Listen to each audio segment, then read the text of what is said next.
The Old Man and the Sea, Part 4. So, guys, by now you'll have realized that I'm not dividing the book into chapters because there are no chapters, there are days, and I'm not dividing into specific break moments, right? When I see the video is getting too big, I stop the video and start a new one, okay?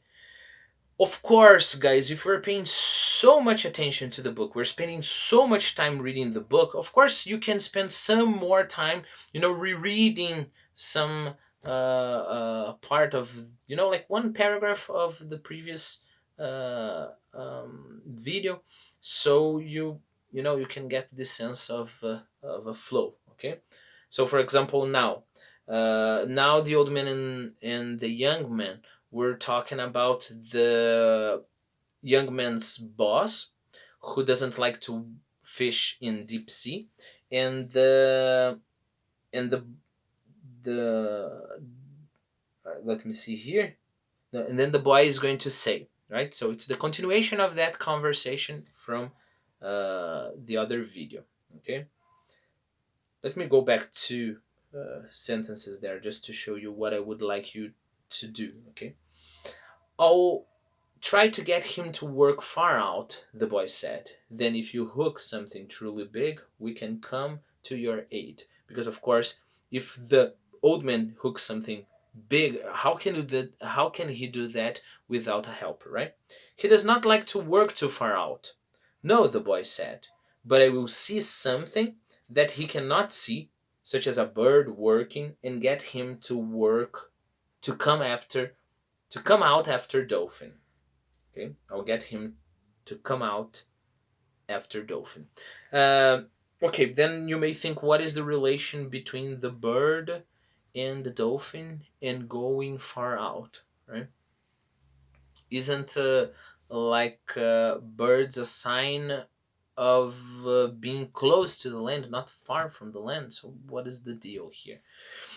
I don't know if you've ever seen those documentaries that some dolphins work in partnership with some birds, right? They kind of hunt the fish, and they start swimming around the fish and under a school of fish. By the way, guys, school is the collective of fish. So that school, so imagine lots of fish here.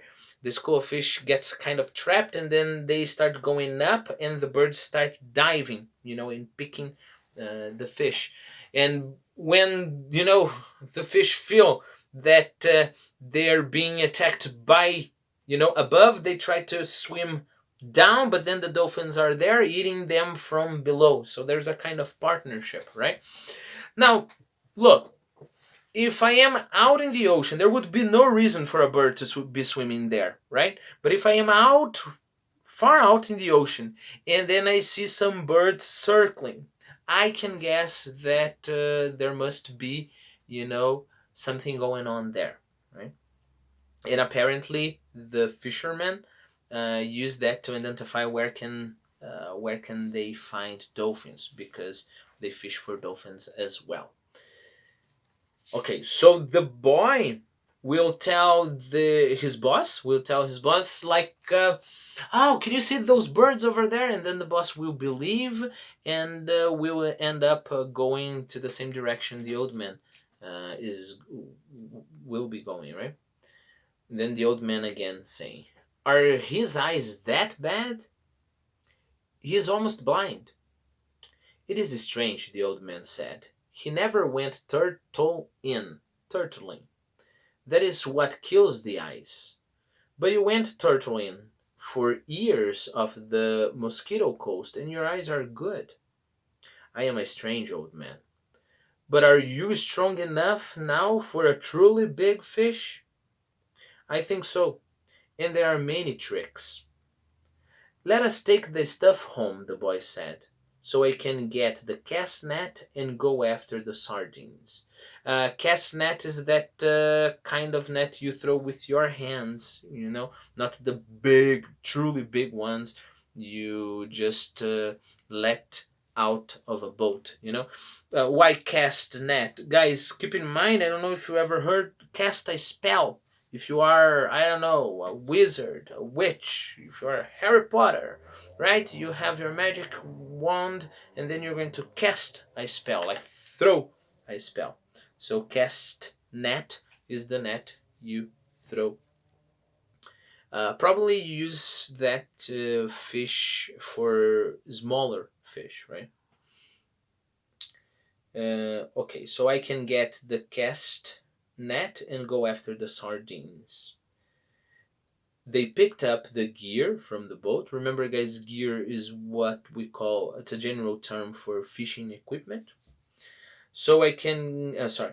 So pick the gear from the boat. The old man carried the mast on his shoulders, and the boy carried the wooden box with the coiled, hard-braided brown lines, the gaff, and the harpoon with its shaft. Let me stop here for a moment.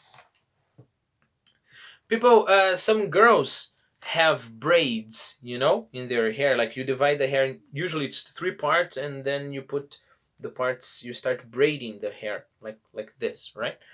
A hard braided brown line is a line not composed just by one thread, but you have lots of lines braided, right? The gaff, you will remember from the first video, that is a kind of, let's say, pole or harpoon, but it has a hook at the end. The harpoon is the harpoon. The shaft, guys, if you have a harpoon, for example, or a spear, the shaft is the part you hold, okay? Because then you can have the tip of the spear, or the harpoon, there is the part that goes out, right? Um, Okay, the harpoon with its shaft. The box with the baits was under the stern, remember? Bow, stern of the skiff, along with the club that was used to subdue the big fish when they were brought alongside. Subdue is like control. When so again, that idea of fishing, you tire the fish until the moment you can bring the fish close to the boat, alongside the boat in that case, and you can club the fish while the fish is in the water. No one would steal from the old man, but it was better to take the sail and the heavy lines home, as the dew was bad for them, and though he was quite sure no local people would steal from him, the old man thought that a gaff and a harpoon were needless temptations to live in a boat. Uh, Needless temptation is like, why would you tempt somebody if you can just take it home, right? People, let's imagine you wake up very early in the morning, and you can see on the grass, on the surface of your car, for example, yes, on your car you can see some water there.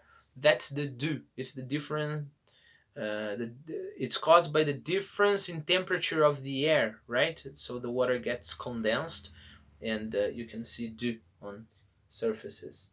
So apparently dew is bad for the lions, okay? That's one more reason why the old man is taking them home.